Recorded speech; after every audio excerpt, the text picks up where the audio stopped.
జై శ్రీరామ్ అందరికీ నమస్కారం. వెల్కమ్ టు న్యూస్ అఖండ. నేను మీ కస్తూరి శ్రీధర్. సాపాటు ఎటు లేదు పాటైనా పాడు బ్రదర్.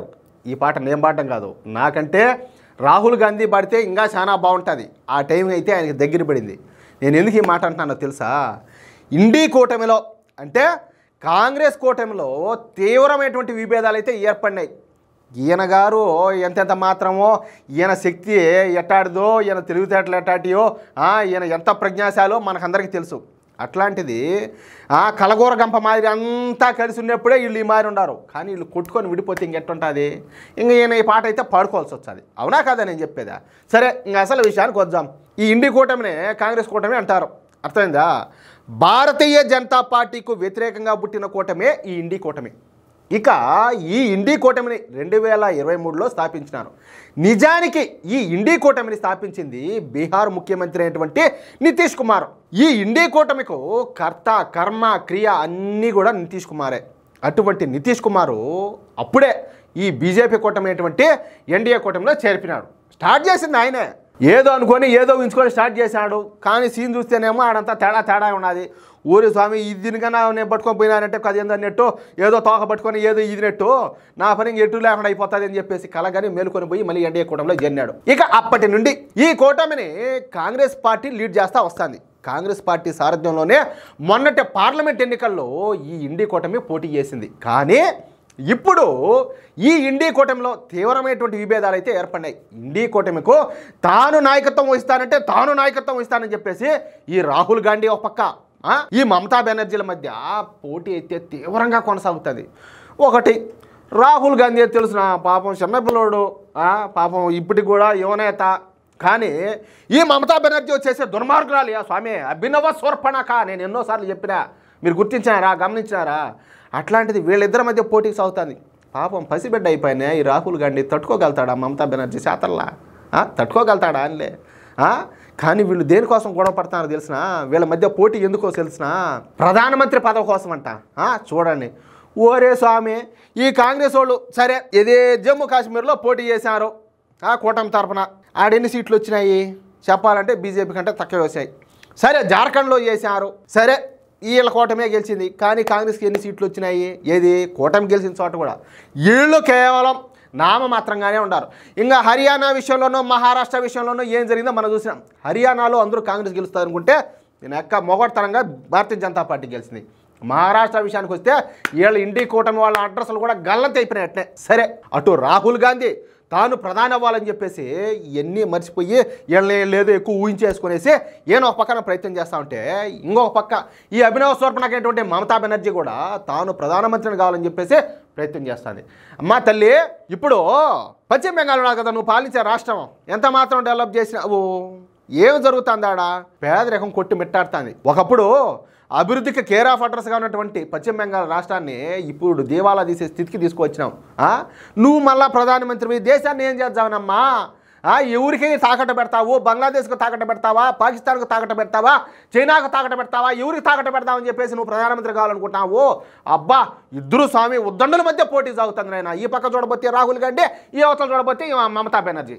ఏమీ కథలో చూడండి. అంటే దేశాన్ని కుక్కలు జింపిన విస్తరలాగా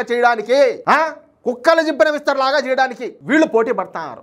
కనీసం సరేలే, వీళ్ళు ఎన్ని ఆటలాడినా ఎన్ని కథలు పడినా కూడా మనకు వాస్తవం ఏంది, వీళ్ళ బతుకులేందో మనకు తెలీదా? అవునా కదా? సరే, ఇక ఈ ఇండి కూటమి తరఫున ప్రధాన అభ్యర్థి అవ్వాలంటే ముందు ఈ ఇండి కూటమికి నాయకత్వం వహించాల్సి ఉంటుంది. ఫస్ట్ ఏంది, ముందు దాన్ని క్వాలిఫై కావాలి వీళ్ళు. నిన్న మమతా బెనర్జీ ఒక జాతీయ ఛానల్కి ఇచ్చినటువంటి ఇంటర్వ్యూలో మాట్లాడుతా తన మనసులో మాట అయితే బయటపెట్టింది. ఈ సందర్భంగా మాట్లాడుతా భారతీయ జనతా పార్టీకు వ్యతిరేకంగా స్థాపించినటువంటి కూటమే ఈ ఇండి కూటమి. ఈ ఇండి కూటమిలో నేను కూడా ఫౌండర్ మెంబర్నే. కానీ ఇప్పుడు ఈ ఇండి కూటమి సరైన దారిలో నడవడం లేదు. అందుకే ఈ ఇండి కూటమికి నేను సారథ్యం వహించాలని చెప్పి నేను కోరుకుంటున్నా. తప్పే ఉండదు అందులో, లేదు కదా? నాకు గనక అవకాశం ఇస్తే నేను ఇండి కూటమికి సారథ్యం వహిస్తా. కేంద్రంలోని భారతీయ జనతా పార్టీ ప్రభుత్వాన్ని బలంగా నేను ఎదుర్కొంటా. ఇండి కూటమిని అధికారంలోకి తీసుకొస్తాను. ప్రస్తుతం ఇండి కూటమికి సరైన నాయకత్వం అవసరం ఉండదంట మమతా బెనర్జీ ఈ స్టేట్మెంట్ అయితే ఇచ్చింది. సరే, ఇక మమతా బెనర్జీ ఈ వ్యాఖ్యలు చేయడంతో మమతా బెనర్జీ ఈ వ్యాఖ్యలు చేసిన 24 గంటల వ్యవధిలోనే ఉద్ధవ్ ఠాకరే తెలుసు కదా మీకు, మహారాష్ట్రలో ఈయన కూడా వన్ ఆఫ్ ద లీడరు. ఈయన యొక్క శివసేన పార్టీ అదేవిధంగా అఖిలేష్ యాదవ్ నాయకత్వంలోని సమాజ్వాదీ పార్టీలు మమతా బెనర్జీకు సపోర్ట్ చేశాయి. ఓడమ్మ నా కొడుకుడిదా, పిల్లోడని కూడా చూడకుండా రాహుల్ గాంధీని నెట్టేట ముంచేచ్చారు కదా స్వామి. ఎట్ట చేయాలి ఇప్పుడు పిల్లోడిని? ఇండి కూటమికి నాయకత్వం వహించే విషయంలో మమతా బెనర్జీకే ఈ 2 పార్టీలు కూడా మద్దతునివ్వడం ఇక్కడ ప్రతి ఒక్కరు కూడా గుర్తుంచుకోవాల్సిన విషయం. పాపం రాహుల్ గాంధీ పసిబిడ్డని కూడా చూడుకుంటే ఎట్టా మార్చేసిపోతారు, మీరు వదిలేసిపోతారు మధ్యలో. ఆయన అసలే జార్జ్ సోరెస్తో కలిసి ఈ దేశాన్ని నాశనం చేయాలనుకుంటాడే. ఎన్ని ప్రయత్నాలు చేస్తాడు, ఎన్ని అబద్ధ ప్రచారాలు చేస్తాడో, పార్లమెంటు సాక్షిగా హిందువులకు వ్యతిరేకంగా ఎంతగా మాట్లాడుతున్నాడు. అలాంటి రాహుల్ గాంధీని మీరు ఎట్ట వదిలేసిపోతారు ఇన్ని రోజులు కలిసి స్నేహం చేసి? సరే, దీంతో ఇప్పుడు కాంగ్రెస్ పార్టీ ఇరకాటంలో పడింది. ఒడ్డున్న పడ్డ చేపల గిలగిల కొట్టుకుంటుంది. ఇక్కడ మరొక విషయం ఏంటంటే మొత్తంగా ఇండి కూటమి మనుగడైతే ప్రశ్నార్థకంగా మారిపోయింది. మిత్రపక్షాలు ఒక్కొక్కటిగా ఈ కాంగ్రెస్ పార్టీకి అయితే దూరం అవుతున్నాయి. మమతా బెనర్జీకి బాధ్యతలు ఇవ్వాలని చెప్పేసి సమాజ్వాదీ పార్టీ పట్టుబడుతుంది. అదేవిధంగా అదానీ వ్యవహారంలో కాంగ్రెస్ ఆందోళనలకు అఖిలేష్ యాదవ్ సమాజ్వాదీ పార్టీ, తృణమూల్ కాంగ్రెస్ పార్టీ దూరంగా ఉన్నాయి. ఆమ్ ఆద్మీ పార్టీ ఇప్పటికే ఢిల్లీలో ఈ కాంగ్రెస్కి అయితే దూరం జరిగిపోయింది. మహారాష్ట్ర మరియు హర్యానాలలో తమను లెక్కలేక తీసుకోలేదని చెప్పేసి ఈ వామపక్ష పార్టీలు ఉన్నాయి కదా, ఎవరు కమ్యూనిస్ట్ పార్టీలలో, వీళ్ళు కూడా కాంగ్రెస్ పైన అయితే గుర్రుగా ఉన్నారు. లాలూ ప్రసాద్కు కూటమి బాధ్యతలు అప్పగించాలని చెప్పేసి మరొక వైపు ఆర్జేడీకి వస్తుంది.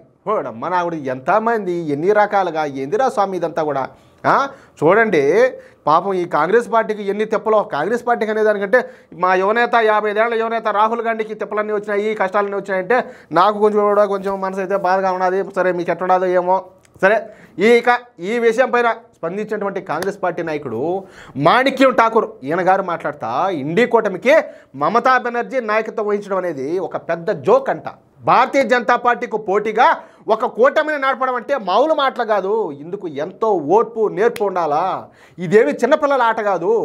ఇండి కూటమిని నడపాలంటే దేశవ్యాప్తంగా మంచి క్రేజ్ ఉన్న నాయకుడు అవసరం ఉండాలి. ఇంతకు ఆ క్రేజ్ ఉండే నాయకుడు ఎవరో తెలిసినా, ఆ శక్తి సామర్థ్యాలు ఒక్క మా రాహుల్ గాంధీ దగ్గర మాత్రమే ఉన్నాయి. కాబట్టి రాహుల్ గాంధీనే ఇండి కూటమికి నాయకత్వం వహిస్తాడంట. ఈయన గారు ఒక స్టేట్మెంట్ ఇచ్చాడు. దీంతో ఇప్పుడు ఈ ఇండి కూటమి 2 వర్గాలుగా చీలిపోయినట్టు తెలుస్తుంది. మమతా బెనర్జీ ఒకవైపు ఉంటే ఈ రాహుల్ గాంధీ ఇంకో పక్కన ఉన్నాడు. అయితే మొత్తంగా ఈ ఇండి కూటమిలో 26 పార్టీలు దాకా ఉన్నాయి. ఇంకా వచ్చే వారం రోజుల్లో ఈ 26 పార్టీలు తలా ఒకవైపు చీలిపోయే అవకాశం ఉన్నట్టు కూడా కనపడుతుంది. ఇదే కనుక జరిగిందంటే స్వామి మన దేశానికి బట్టి దరిద్రం వదిలిపోతుంది నాయన.